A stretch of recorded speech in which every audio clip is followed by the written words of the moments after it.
The clock showed 8:30 a.m. on that fateful June morning in 1944. Lieutenant General Omar Bradley gripped the rail of the USS Augusta, his knuckles white as he peered through salt-crusted binoculars toward the French coastline. What he witnessed through those lenses was nothing short of catastrophic. Omaha Beach had become a graveyard.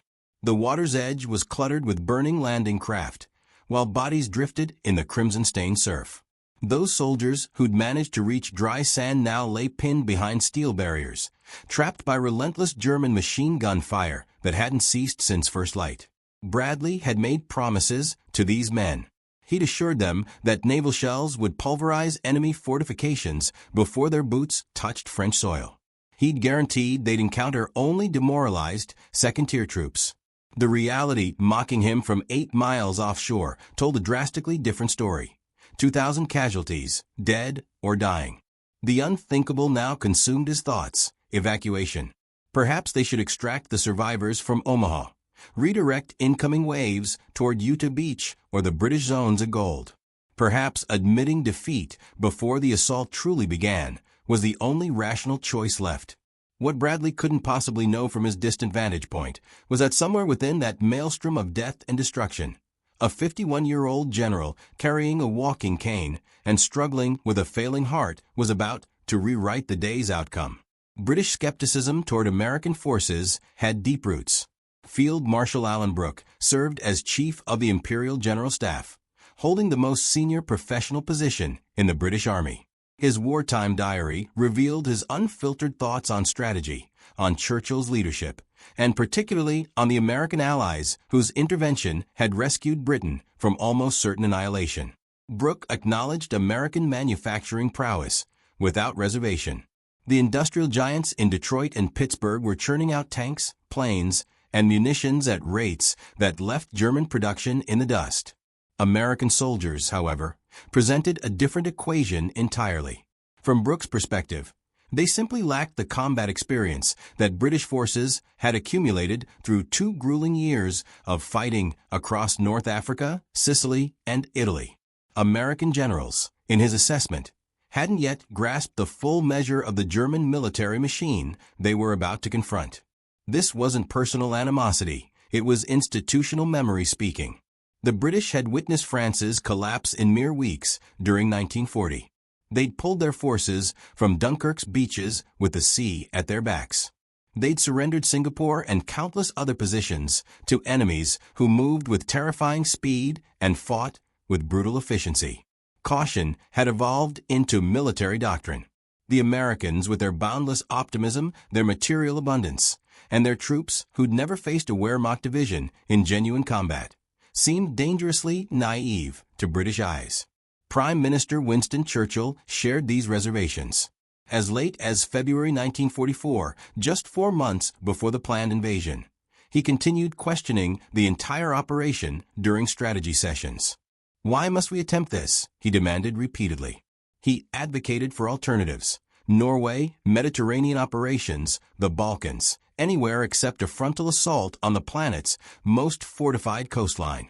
The British strategic preference favored grinding Germany down gradually through sustained bombing, peripheral campaigns, and allowing Soviet forces to drain Wehrmacht's strength on the Eastern Front. Only after German capabilities had been sufficiently degraded should the Allies risk a cross-channel invasion. American military thinking diverged sharply. General George Marshall, serving as U.S. Army Chief of Staff, believed in concentrating overwhelming force at the critical point. Strike the enemy where it inflicts maximum damage. Conclude the war swiftly. End the killing. This fundamental philosophical divide shaped every detail of invasion planning. The British advocated for more time, more preparation, more certainty before acting. The Americans wanted action now. Joseph Stalin ultimately broke the strategic deadlock.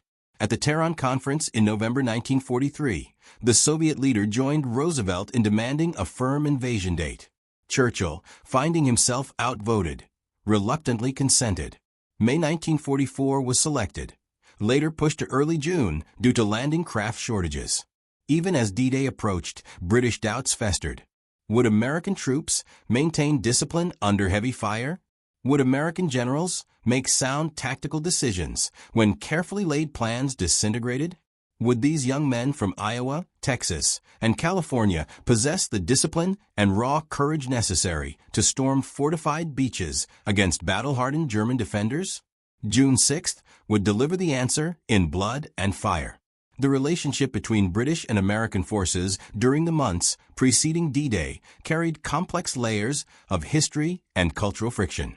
British officers had been fighting since 1939. They'd endured France's fall, survived the Blitz, witnessed disasters in Greece and Crete, and ground through the brutal North African campaign. They'd lost friends, colleagues, entire divisions. They'd absorb harsh lessons about German professionalism and devastating German firepower.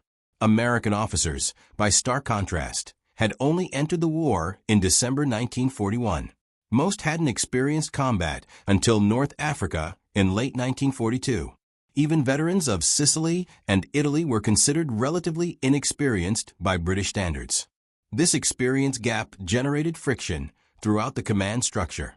British officers sometimes treated American counterparts as students requiring instruction. American officers frequently resented what they perceived as British condescension. The alliance was genuine, but so were the underlying tensions. Montgomery himself embodied these contradictions perfectly. He genuinely respected Eisenhower, the American general appointed supreme commander of Allied forces. He also genuinely believed his understanding of ground warfare surpassed anything Eisenhower could ever achieve. From Montgomery's viewpoint, Americans possessed potential, but required British guidance to realize it. Bradley, commanding American ground forces under Montgomery during the invasion, felt this dynamic keenly. Montgomery left me feeling like a poor country cousin he was obligated to tolerate, Bradley later wrote. The comment reflected genuine dynamics that would persist throughout the entire Normandy campaign. Yet British attitudes contained another dimension. Montgomery toured American training facilities across England during spring 1944. He addressed American soldiers directly, without notes, connecting with them in ways that surprised his own staff. The troops responded enthusiastically, cheering his arrivals and departures. Whatever Montgomery thought of American generals, he recognized something valuable in American soldiers. These were young men willing to cross an ocean to liberate a continent they'd never seen. They believed in their cause with an intensity that sometimes made cynical British officers uncomfortable. The question remained whether belief alone would suffice once bullets started flying. Planning for Omaha Beach rested on numerous assumptions that proved catastrophically wrong.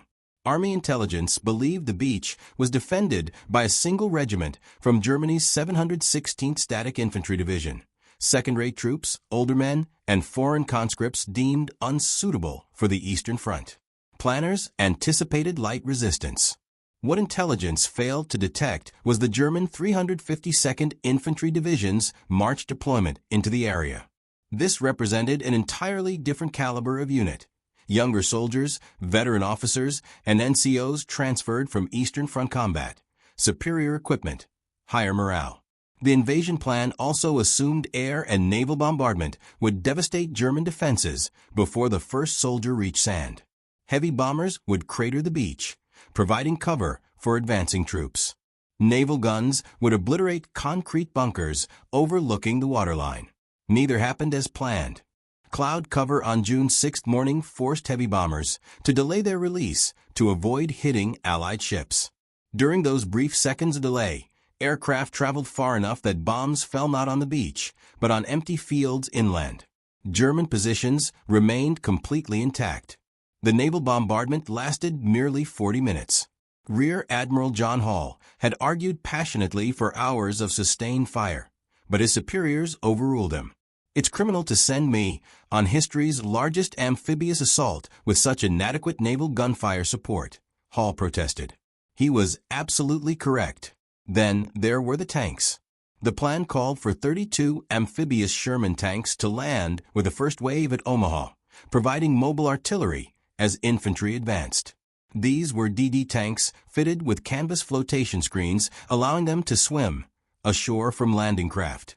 The English Channel on June 6 refused to cooperate. 5-foot swells and powerful currents shredded the fragile screens. In Omaha's eastern sector, 29 tanks launched. 27 sank before reaching the beach, their crews drowning inside sealed steel coffins. In the western sector, the tank commander wisely refused to launch, ordering his Shermans delivered directly onto sand instead. Men from the 1st and 29th Infantry Divisions arrived at Omaha without armor support, without effective air cover, facing an enemy far stronger than anyone had warned them to expect. The killing began immediately. Many soldiers died before exiting their landing craft. German machine gunners had pre-registered their weapons on the waterline. They knew exactly where ramps would drop. When steel doors swung open, bullets poured into the confined spaces like water from a hose. Men who survived the ramps jumped into water over their heads, weighed down with equipment. Some drowned within feet of the beach. Others struggled through surf only to find zero cover on the sand.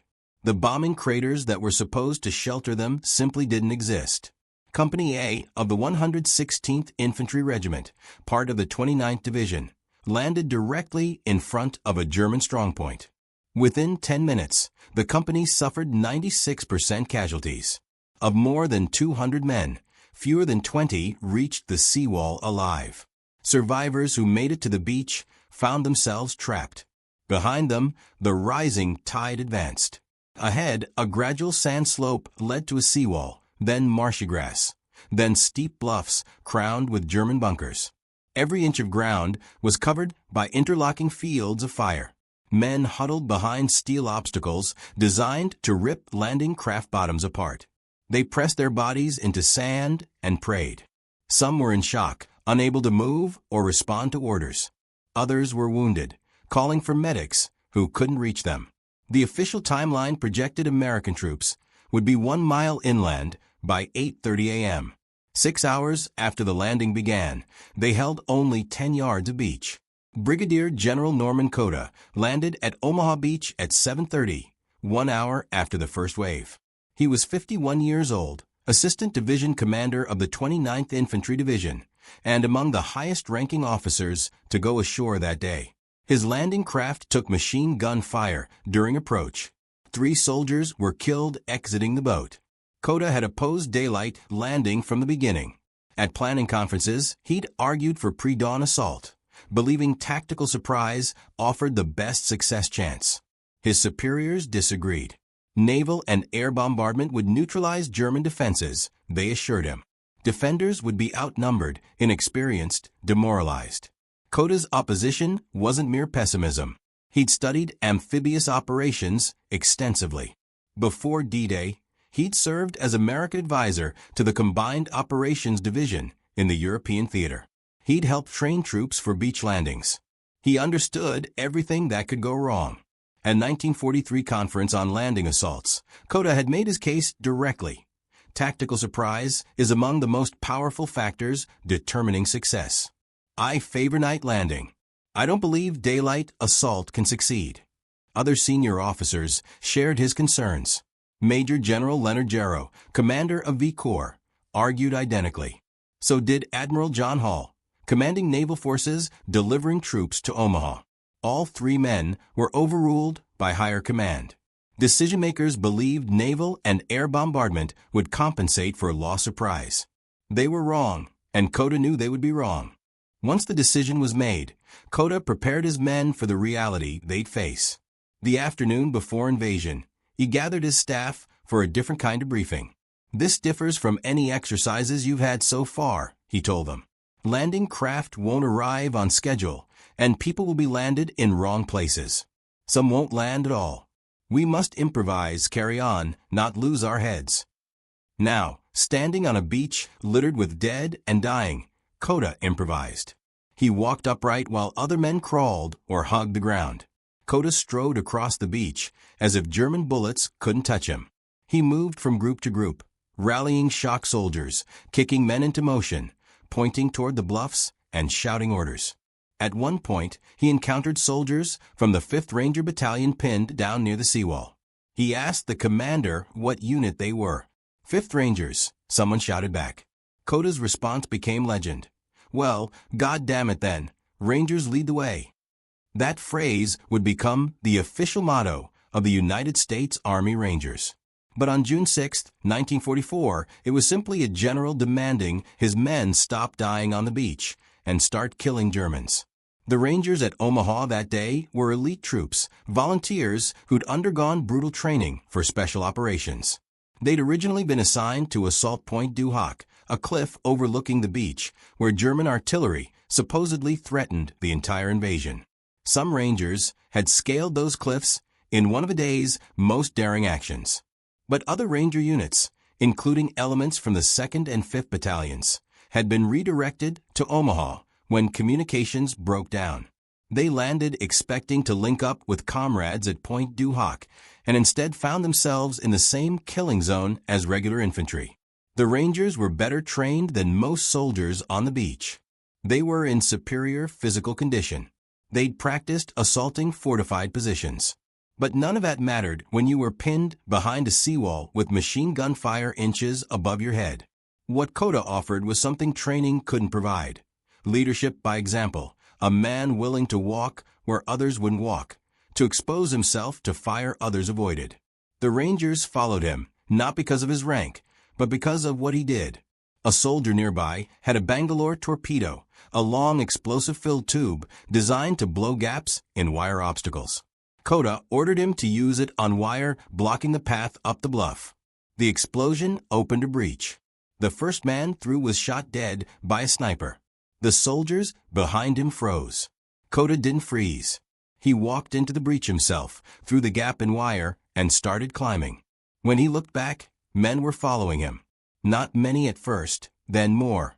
Within hours, small groups of soldiers were pushing inland at multiple points along Omaha Beach.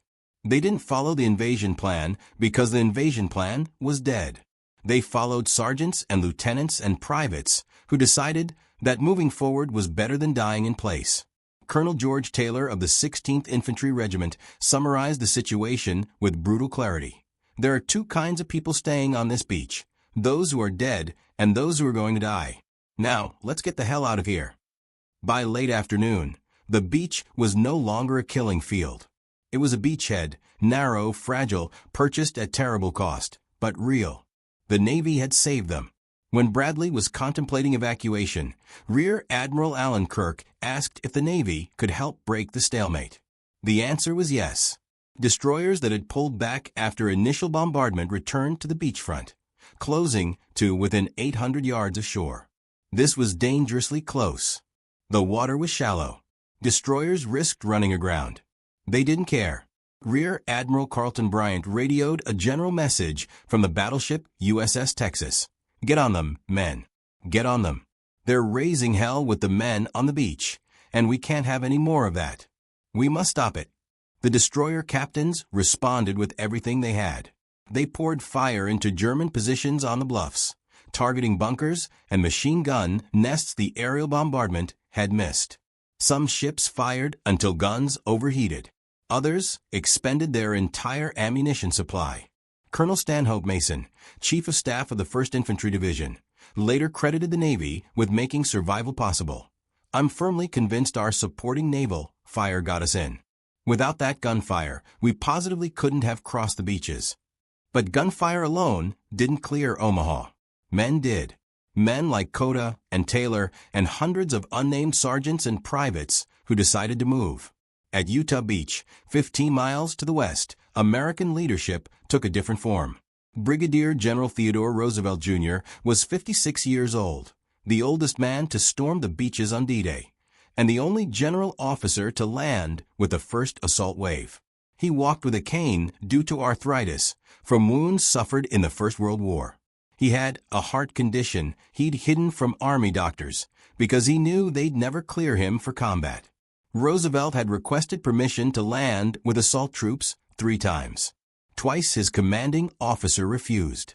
The third request, submitted in writing, was finally approved. Major General Raymond Barton, commander of the 4th Infantry Division, signed the paperwork fully expecting Roosevelt would die on the beach. Roosevelt's written request explained his reasoning. The force and skill with which first elements hit the beach and proceed may determine the operation's ultimate success. I believe I can contribute materially by going in with the assault companies. Furthermore, I personally know both officers and men of these advanced units, and believe it will steady them to know I'm with them. This wasn't bravado. Roosevelt understood soldiers fight better knowing their commander shares their danger. He'd learned that lesson in the First World War, leading troops through some of the Western Front's worst fighting. He'd been gassed and shot. He'd won decorations for valor.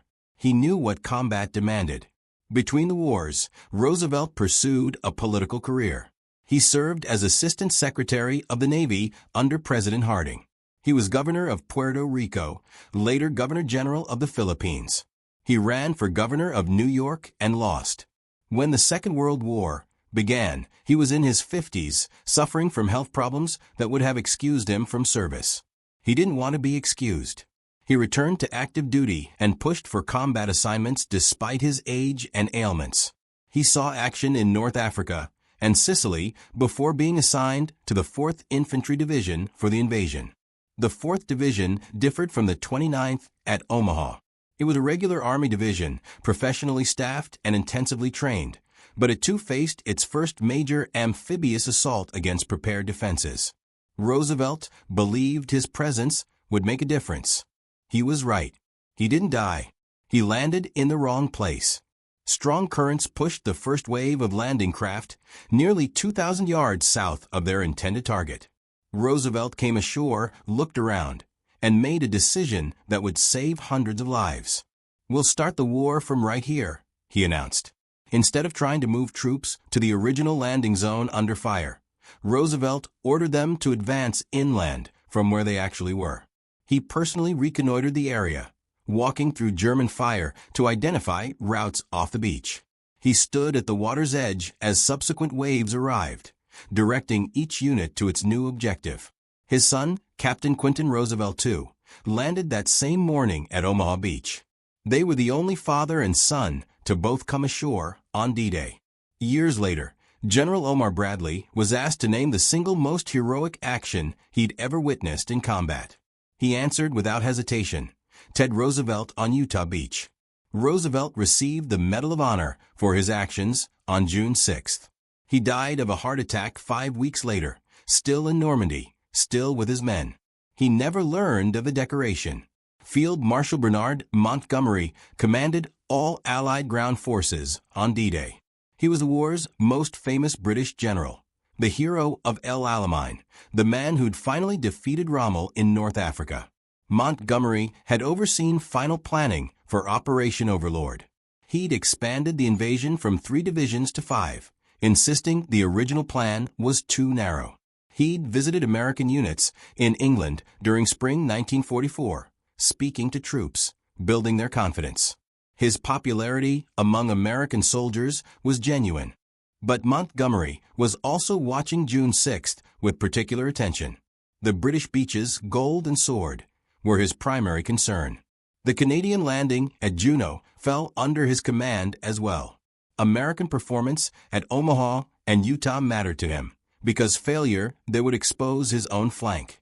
News from Omaha during morning hours was alarming. Montgomery knew Bradley was considering evacuation. He also knew pulling American troops off one beach and redirecting them to another would create chaos, potentially dooming the entire invasion. Montgomery had an alternative in mind. If Omaha failed completely, he considered diverting American V Corps through Gold Beach, filtering them through the British sector to maintain the advance. But that option assumed British success, and on British beaches, success wasn't yet certain. Gold Beach was assigned to the British 50th Division, the Northumbrians. These were veterans of North Africa and Sicily, experienced soldiers who knew what German fire sounded like. Their landing went better than Omaha, but not without cost. German artillery and mortar fire struck assault waves hard.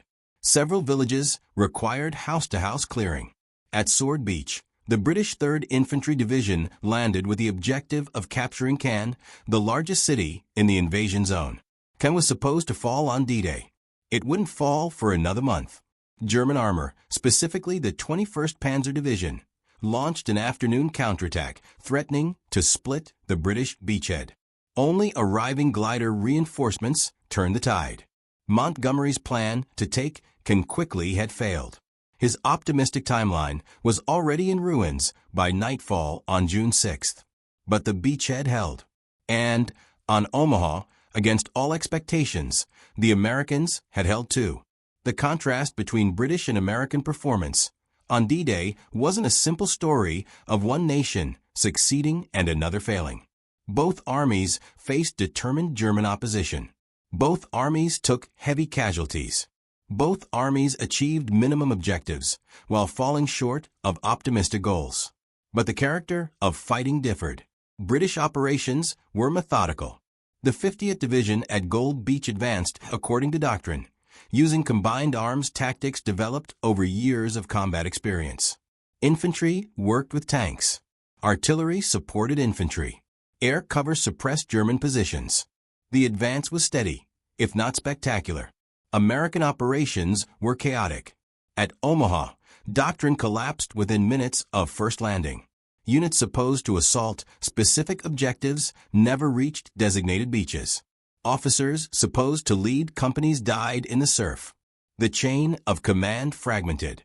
What replaced doctrine was something more primal: individual initiative, small group leadership, a willingness to improvise that British observers found both alarming and impressive. British Army training emphasized following orders. The plan was the plan. You executed it. American training, particularly among citizen soldiers of the National Guard and drafted divisions, was less rigid. When the plan failed, Americans were more likely to make a new one on the spot. This wasn't always an advantage. Sometimes it led to confusion and wasted effort. But on Omaha Beach, where the plan was dead before it started, it proved essential. British command watched what happened at Omaha Beach with a mixture of horror and growing respect. The 29th Infantry Division that landed at Omaha was a National Guard unit formed from Maryland and Virginia militias. Many soldiers had never seen combat. By British standards, they were green troops, exactly the kind of inexperienced Americans that Brooke and others had worried about. The division carried history with it. Its nickname was the Blue and Gray, reflecting origins in states that had fought opposite sides of the American Civil War. Men from Baltimore served alongside men from Richmond. The division's symbol, a blue and gray yin-yang design, proclaimed old enemies could become comrades. These weren't professional soldiers in the European sense. They were clerks and farmers and factory workers who joined the National Guard for extra money, family tradition, or simple patriotism. They'd trained together for years, first as weekend warriors, then as full-time soldiers preparing for a war they knew was coming. Their training had been extensive, but not combat-tested. They'd practiced amphibious landings at Slapton Sands in England, a beach chosen because it resembled Omaha. They'd rehearsed the assault plan dozens of times. They knew their objectives, their routes, their timing. None of it prepared them for what they found on June 6th. The 1st Infantry Division, the Big Red One, was different. These were veterans of North Africa and Sicily. They'd fought Germans before. They knew what incoming fire sounded like. They knew what it felt like to watch friends die. The 1st Division landed alongside the 29th at Omaha. The plan assumed their experience would stiffen the National Guardsmen, that veteran leadership would compensate for green troops. In practice, veterans died just as fast as newcomers. German machine gunners didn't check military records before pulling triggers. Yet these green troops had done something remarkable. Under fire that would have broken veteran units, with their armor at the bottom of the English Channel, with officers dead and plans in shreds, they had attacked, not as a coordinated force executing brilliant strategy, but as small groups of desperate men who refused to die lying down.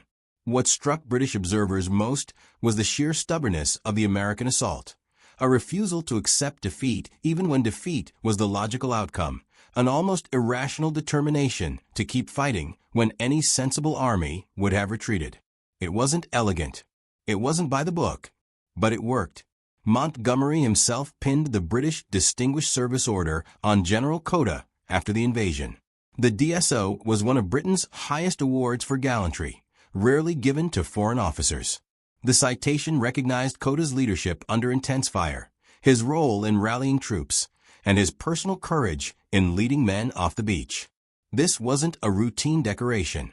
This was the British military establishment acknowledging that an American general had performed with exceptional valor, that he had saved a critical moment in the invasion through pure force of will.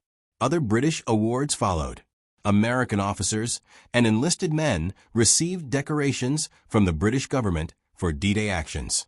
These awards weren't paperwork exercises. They represented genuine recognition from an ally that had entered the war skeptical of American capabilities and emerged from June 6th with new respect. The German perspective confirmed what the British observed.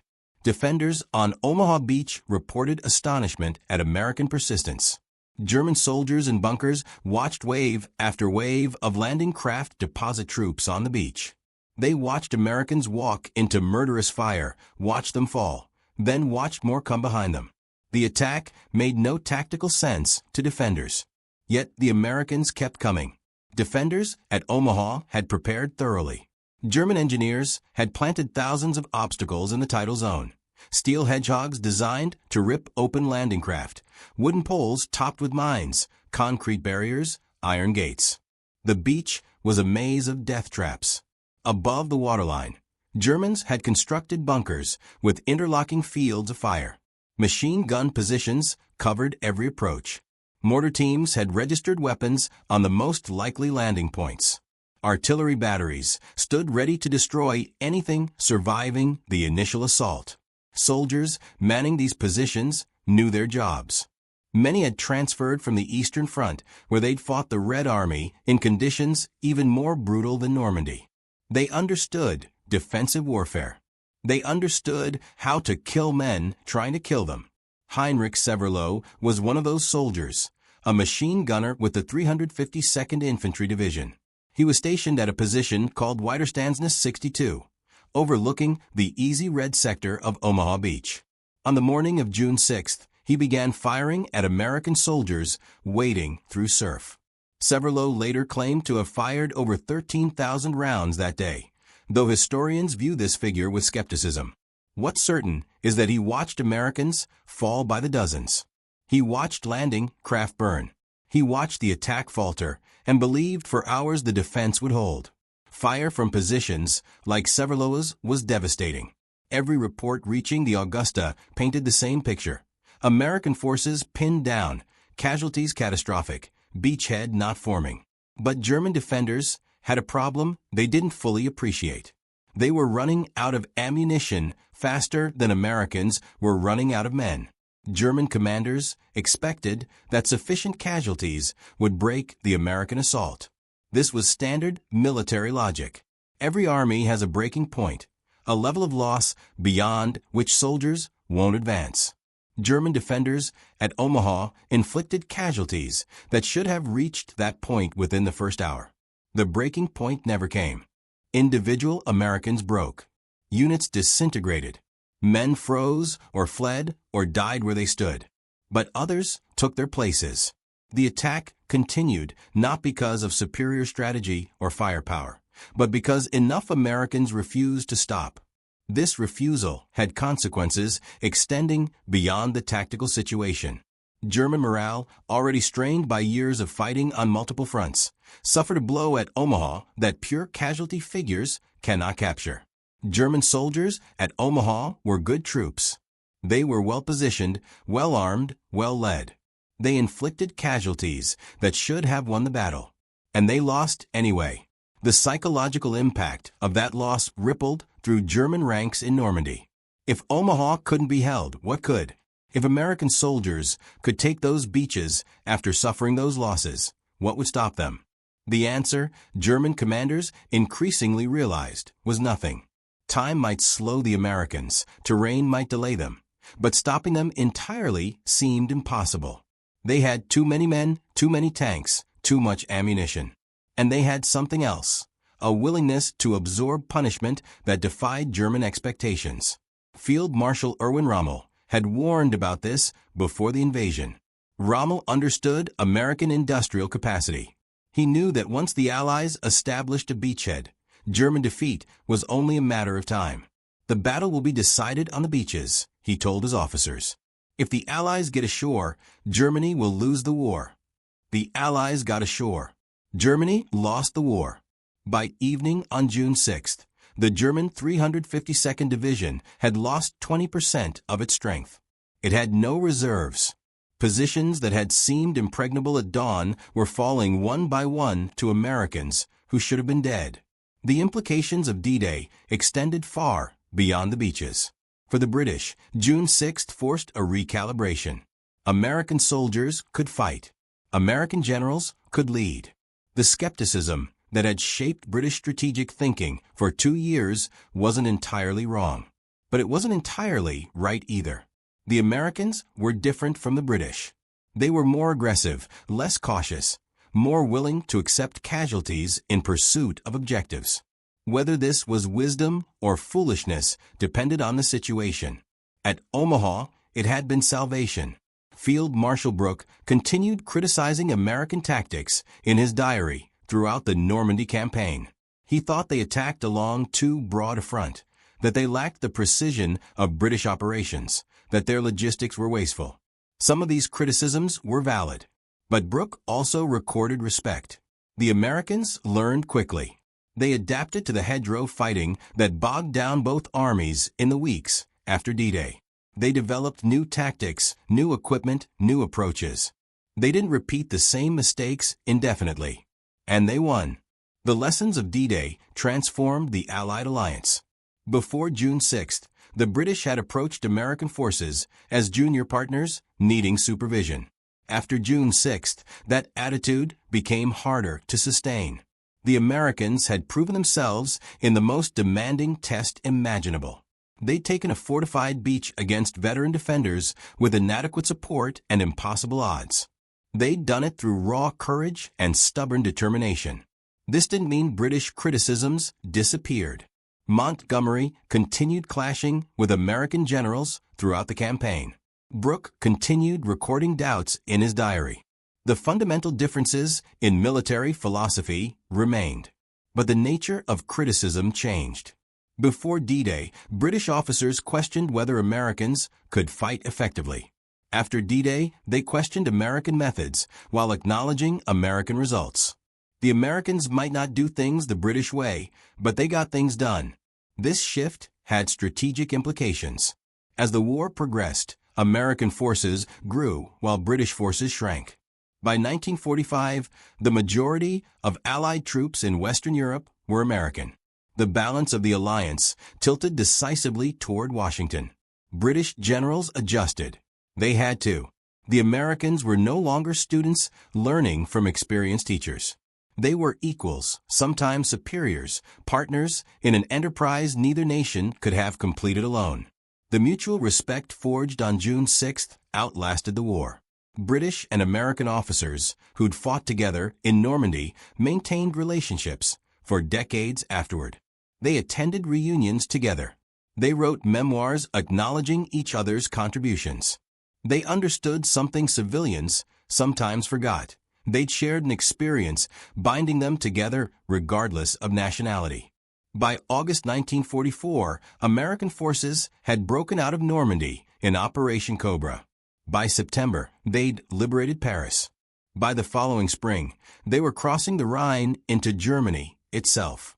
The British contributed enormously to this victory.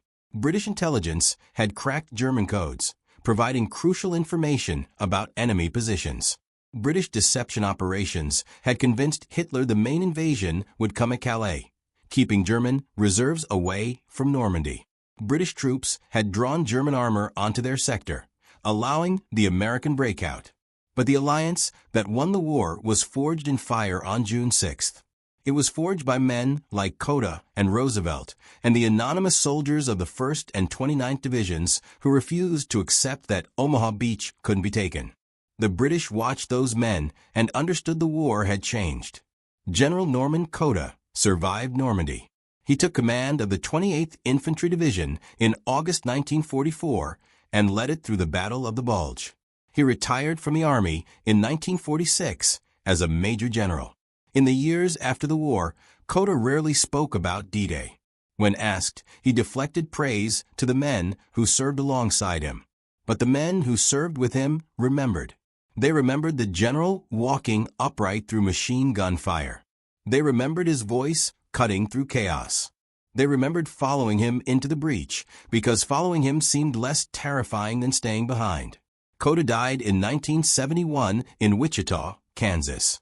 His obituary mentioned his military service, but not the details. It didn't mention he'd created the Ranger motto. It didn't mention Montgomery had personally decorated him. It didn't mention he'd walked onto a beach where 2,000 men died and walked off that beach with a beachhead. Those who served with Cota remembered differently. They told stories about the general who walked upright when everyone else was crawling. They told their children and grandchildren. They made sure someone knew what happened on Dog White sector of Omaha Beach on the morning of June 6, 1944. An effort has been underway for years to upgrade Cota's Distinguished Service Cross to the Medal of Honor. As of this recording, that effort hasn't succeeded. The paperwork moves slowly through bureaucratic channels. The witnesses are dead. The evidence is scattered.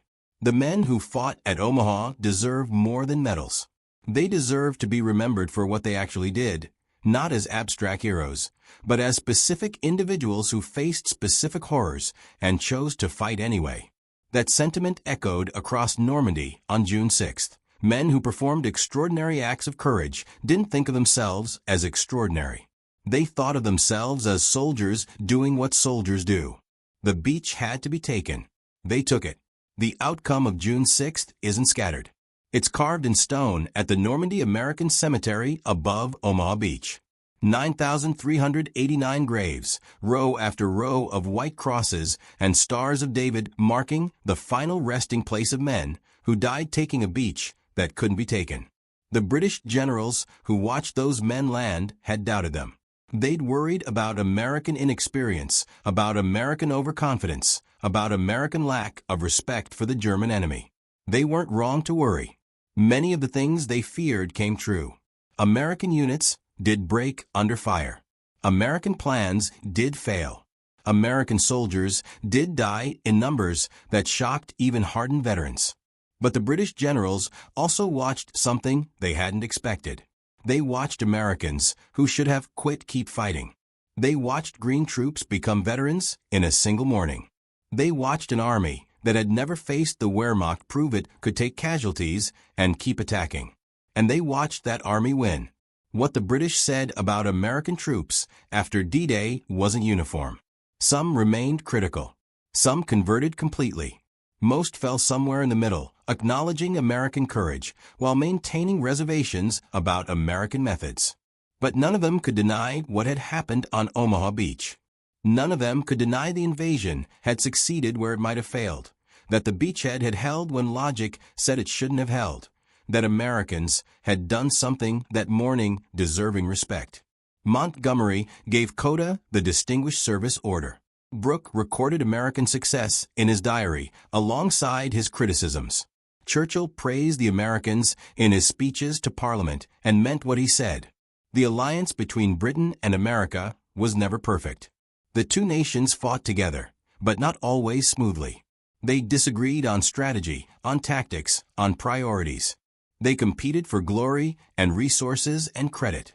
But on June 6, 1944, they shared a beach. And on that beach, under fire that killed thousands, they proved their alliance could win the war. The British doubted the Americans. Then they watched the Americans fight.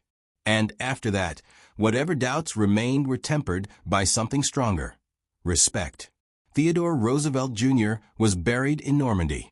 His grave at the American Cemetery overlooks Omaha Beach, not far from the position where his son came ashore on the same day he landed at Utah.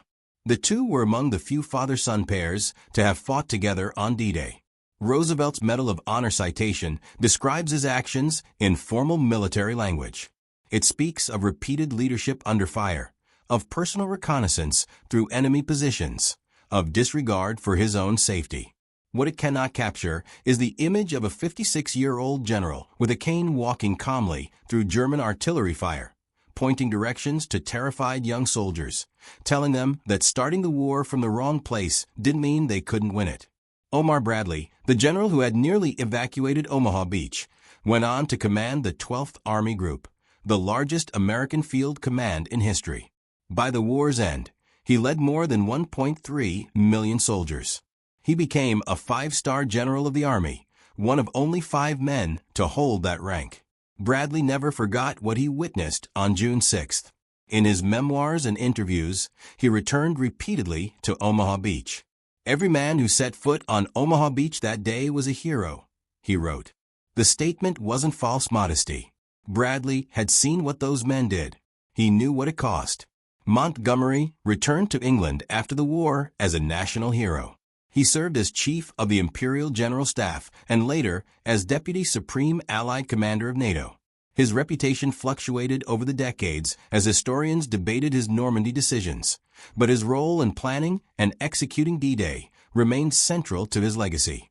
The alliance between Britain and America that was tested on June 6th continued long after the guns fell silent.